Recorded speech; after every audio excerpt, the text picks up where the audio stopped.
Hagen, Financial Literacy Project Coordinator, Wichita State University, TRIO Lecture. You're borrowing money, you're going to be in debt.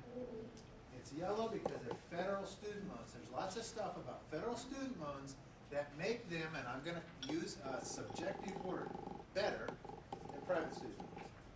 Federal student loans are better. They're at lower interest rates generally, and they have much more flexible repayment plans. You try calling a private lender and say, do you have forbearance? Federal student lender has to offer you forbearance if you meet the qualifications. Call a private student lender and say, I'm going into this particular situation and I'd like you to defer my loan while I'm in this particular situation. Would that happen? No.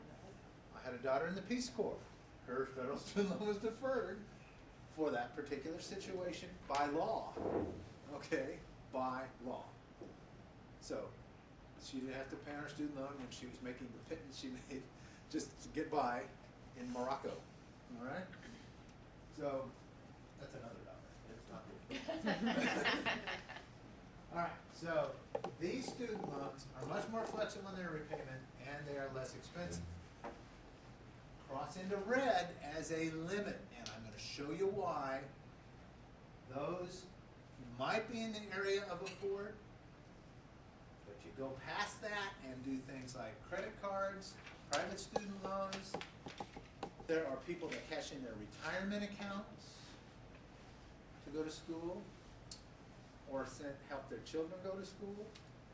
There's get home equity loans that might put their home in danger of foreclosure because the more you borrow on the home, the more risk you're taking concerning repayment. So those are examples of things in the red. I move around a lot, sorry. It's okay.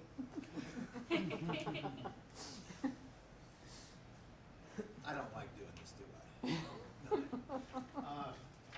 Here's what, I've already said some of this, but student loans are especially noteworthy.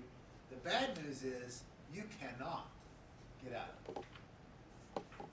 They will, I can't say this anymore. In 2008, this changed. You may have heard of Sallie Mae. Mm-hmm. Sallie Mae used to be the broker for all the federal student loans. In 2008, the law changed. Sallie Mae is not the broker, it's direct. You direct federal student loans. That's what they're called, right? Well, I used to say, Sallie Mae will chase you to your grave until you pay her off.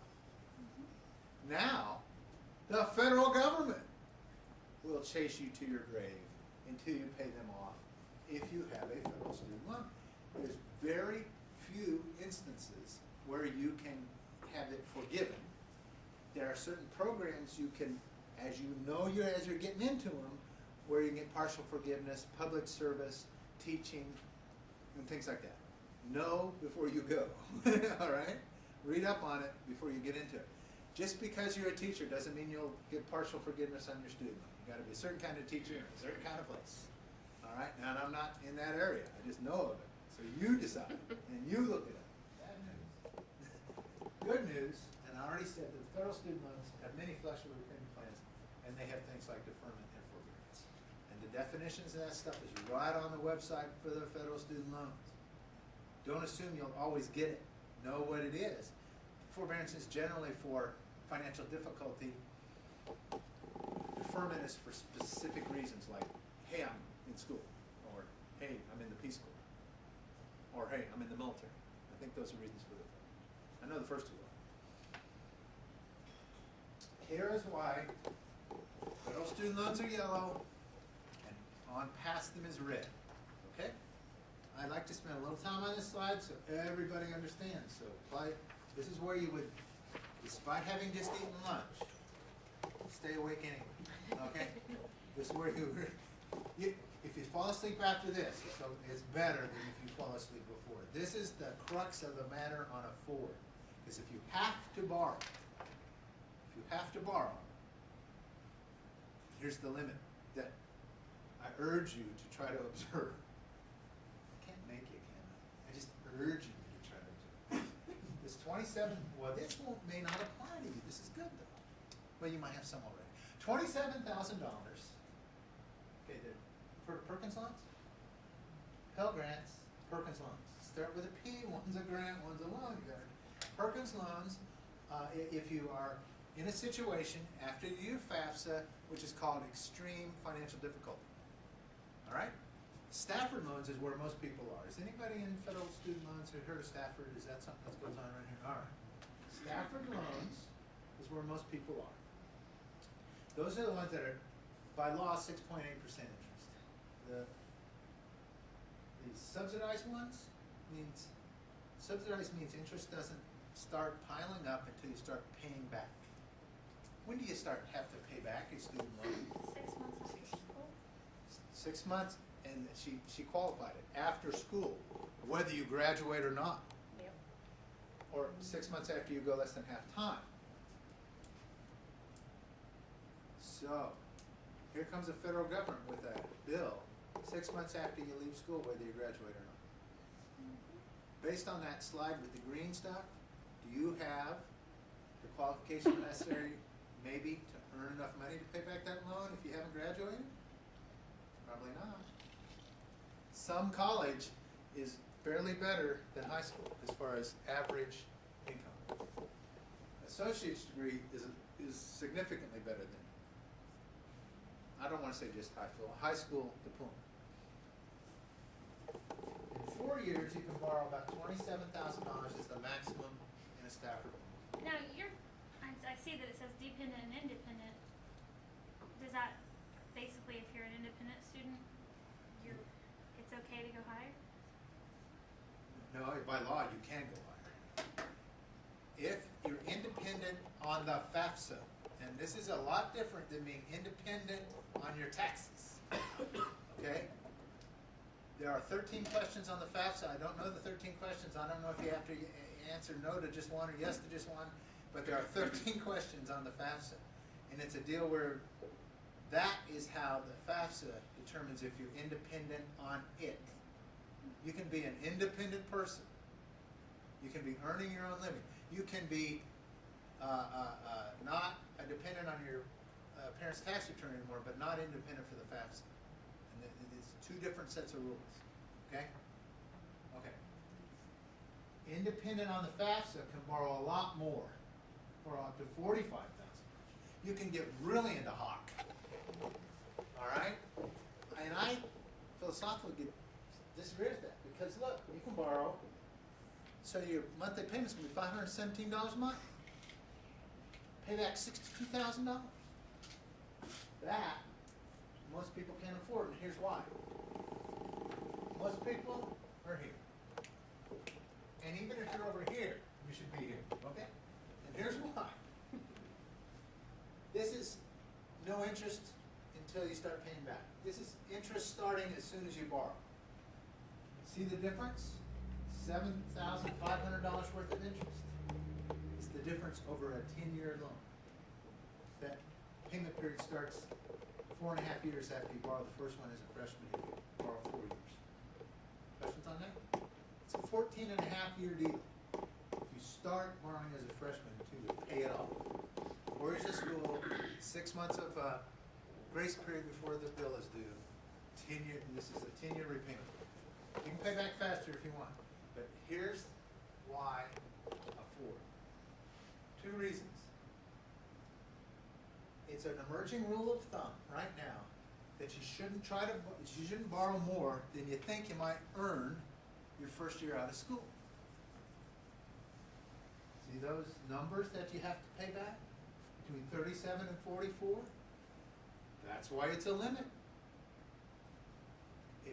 If you get a $35,000 job with a bachelor's degree starting these days, a lot of people say that's okay.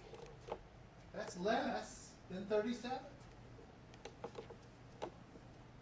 So, and the reason they have that rule of thumb is because, see those monthly payments at between low 300s and high 300s? That's the monthly payment of your net income that you have to make to keep current on that loan if you're going to meet the 10-year payment plan. And so, if you're earning less than these numbers for those payments, starts to become a financial burden. And you haven't done all that luxurious stuff like live somewhere with the lights on, eat, and go to work. So if you have a student loan, there's 6 big things you got to do in your future spending plan. Don't say that other word that starts with a B. Call it a spending plan. Before you start having a chance for any fun. And that paying your student loan is a big chunk there. So that is why federal student loans are urged to be the limit.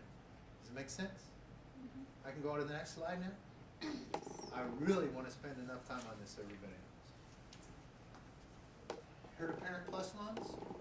You might be heard someday. Parent Plus loans, they're at higher interest rates, but they are also called federal student loans. And the reason I mentioned Parent Plus loans with this slide is because it shows the number of Social Security retirement checks that are being garnished at up to 15% for people who have delinquent student loans. Number of Social Security retirement checks that are being garnished at up to 15% for people who have delinquent student loans.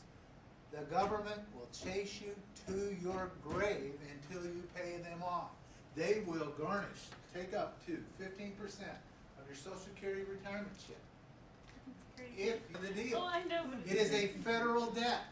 it still just makes me laugh. Yeah, well, It's don't not funny, but try it's, not to be in debt, or try not to be delinquent on a federal student loan by the time you're on Social Security. So, well, no, wait a minute. Wait a minute. Parents can get Parent Plus loans. I'm a parent. I have a freshman in college. In 10 years, I will be of Social Security retirement age. So if I was doing a Parent Plus loan for my daughter as a freshman in college and go delinquent on it, they would do this to me. See, that's where I think a lot of this is coming from. And just to show you what those little red bars mean, you can't see it, but in the year 2000, 2 Social Security checks were being garnished. That's 2. 12 years later, that's over 115,000. What kind of a growth rate would that be called? Exponential? yeah. Okay. Well, that's not that. Okay, part of that's. I'd say a good part of that might be poor planning, and some of it might be misfortune. All And the right. economy. Well, I don't know. The economy started getting bad in 2008. But the federal government might have started making the policy then too, because it was in 2008 that it switched from Sallie Mae to direct federal student loans. I don't know the reasons. I just want to show you that it can happen, and it is happening. Okay, that's about a third of the number of people living in Wichita. So that would be the number. All right. All right. Cheery, isn't it? No, it's realistic. Realistic. Do you know what borrow too much can do to you? Do you know now what afford might mean? All the green stuff and reasonable federal student loans will equal a number. That's it. That's it. That's the afford part. That if you go past that,